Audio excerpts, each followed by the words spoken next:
and welcome to this short video about my multipliers. Yes, in this video I will be talking about how I load them and what I use them for, basically speaking, and a few tips along the way that you might find helpful. And I'm going to start with the lightest and I'm going to work all the way up to the heaviest. And I have basically 4 types that I fish here in Norway. Yes, so I'm going to start with the lightest and definitely one of the most expensive. Not the most, but definitely one of the most. And it is aptly named, right? It's the Diawa 7HT Millionaire. Yes. Okay, they come in different models and they've been making them for years. This is the one with this fancy magnetic control on the end. It is fantastic. As far as a casting reel goes, these are my favorites, right? But for a lot of the fishing I do that is mixed ground, these really don't have a place there. They work extremely well on clean beaches and I love them a lot. I get the most distance out of these reels and I use them a lot for flat fishing. They are loaded with 30-pound 4-strand and it's all the way to the bottom of the spool. I don't bother with a bottom shot on these reels at all. And then I've got a 100-pound 4-strand leader on the top. And I don't really get to use it that often in Norway because distance isn't really a factor here. But on occasion I do get to use them, and it's always good to have something in your box for that occasion that you need to put a bait out a lot further than you would normally. The thing that's holding me back from using them here in Norway quite a lot is the fact that they don't have a ratchet on them. And a ratchet on a reel here in Norway is something I really think everybody should have, because you need to take the rods out of gear and you need to be alerted when the fish is swimming off with your tackle. If you're fishing with J hooks, you need to set that hook. And if you're fishing with circle hooks, you need to be really on top of the game. If you don't know if the fish has gone away from you or swam towards you, it can be more difficult if you're using a circle hook to discern what you're supposed to do at that time. With circle hooks, you never strike whether the fish is coming towards you, away from you, or to the side. But the only time you can set the hook is when the fish is either moving left or right or away from you. If you try to tighten down on the fish when it's coming towards you, you will actually just pull the hook out of its mouth. So this is a drawback of circle hooks. Just a little tip there, as I mentioned, there will be some tips in this video. That's the lightest reel I'll use here. And now I'm going to move on to the next heaviest, which is definitely one of my favorite reels and a lot of other people's as well. It is the Mag 525. This is the original, I think. It's almost 20 years old. And they have caught me so many fantastic fish here in Norway and other countries as well. You can't go wrong with one of these things. They will do a lot, but they have their limitations. And this is because of how much line you can actually get on the spool. And I have stretched these out more than I should. I think 350 meters of line on these reels.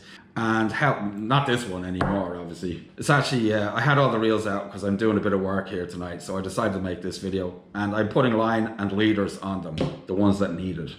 This one needs both. So this one's got 40-pound 4-strand main line, and it's got, underneath this, it's got a 40-pound 8-strand as a bottom shot. And this allows me to get a great deal more line on this than you would normally, right? Also, you can run the leader much closer to the edge of the cage on the reel than you would normally with monofilament if you were using 80-pound or 100-pound leader. Now I'm going to move up to some of the big guys, and I am using them this year because I am scaling up the baits in the hopes that I can catch a bigger fish. Does this work?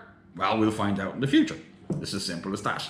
They have to be there for you to catch them, first of all, but you have to be able to attract them as well. And that is one of the bonuses of being able to fish a bigger bait, is the fact that it has a greater scent trail and can possibly attract a fish that you wouldn't have got its attention before.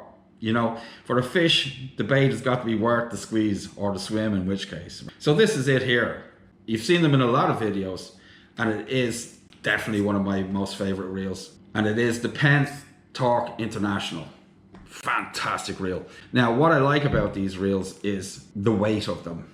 I'm going to show you this, right, in comparison to my heaviest reel, right, which is this guy here, right. I'm going to show you the difference, right, between the weight of this reel and the weight of that reel, and why I use these for casting big baits, right. This is filled as much as I can get it, and I can get a lot more line on these reels when I've got braid on it than I can if I've got monofilament on it. It's got to do with the cage and the knot catches on it when you're casting. It's very irritating, but there is always options, and my option is to change from monofilament to braid, and this has solved this problem. With these reels I can get 450 meters of line on them, believe it or not, because of the way that I do it. I'm going to do a video on that in the future. This one's going to go on too long, but I want to demonstrate a point. I use these for casting big baits because of the weight of them, okay? These things are super heavy, and you won't believe it actually, and also expensive. But in this case, they're worth what you pay for them if you get a chance to use them. I would not say to anybody, go out and buy these for normal everyday fishing. They're good for conger eels and everything else, but you can get away with a Mag 525 for conger eels. These are definitely helpful as well, but you can get away with a Mag 525 or other just cheaper multipliers for shore fishing, or even just a large fixed spool reel. So let's see how much one of these things weighs. So 696 grams. Okay, so now I'm going to get the heaviest reel I own, or it's not the heaviest, but the biggest reel I own, which I'm going to talk about in a minute.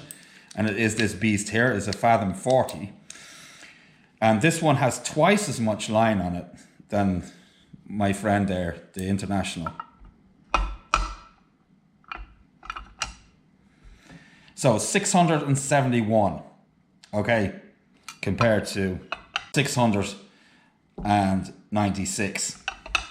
So why these are good for casting is because I fish with the reel down the rod butt, and it acts as a counterweight and improves my body strength. It allows me to cast a bigger than average bait, is basically what I'm trying to say here. And that's why I like these reels a lot. They also have a really good drag in them as well. They're smooth and they cast well. For a reel this size, they can put out a bait nearly as far as one of these, not quite as far, because of the way the spool runs on the axle. They'll never get the distance of these, but they get pretty close. And they always do the job for me when I need it. I'm going to move on to the biggest reel I use. You haven't seen it in many other videos apart from a sliding video. And this is what I use for sliding. This is a South African non-returning slide. It's got a 300-pound snood, and for this, what I've got tied on here is a 10-0 Mustad Demon Circle Heavy, right? That's what I use. And I use these for stingrays and other fish, right? When I get a chance, I'm going to use it for common skate as well. I have a video on how to make them and how to use them, and I'm going to link that in the description. Now I'm going to move on to the biggest reel I own, and it is the Penn Fathom 40, right? These are not available here in Europe, and I've had them megged as well. This is because they just had centrifugal braking in them. It's not that, you can still fish with it. It's just, I like the convenience of the magnets. It's as simple as that. So that way I don't have to thumb the reel, and I can get as much distance as I can comparatively. It's all about how many casts you get and optimizing the results. I use these for sliding baits, mostly in Norway. I fish into water sometimes as deep as 200 to 350 meters of water. And this might blow your mind, right, when you see the comparison between these two reels, because this one doesn't actually look that much bigger. But the way I have the line put on them, which is a video I'm going to do in the future, it enables me to get more line than you could possibly believe onto these reels, right? If you look at them here, right? I have 650 meters of line on this reel, and it's got braid underneath, it's got mono on top, and it's got a 1 mil 160-pound leader on it. And I target extreme fish with these, long nose skate, and I actually have tried to catch a Greenland shark, as I've said in other videos. It probably will never happen, and if I do hook into one, I would probably regret it, but it's something I've had a chance to do. I couldn't pass it up, so that's what I use them for. Whether or not I ever catch anything is another story. Now, there is another problem with these reels. If you're thinking about getting them, I really don't recommend it, because they will not fit on the rod butt of any rod you can get in Europe and allow you to get your thumb over the top of the spool, right, basically speaking. And when you're casting a large lead weight, because of the size of the spool as well, it pulls the line out through your fingers. And if you can't get your thumb over it, you won't be able to stop this, and it's going to make it very hard to cast, right? So I have South African rods that these do fit on. It's as simple as that.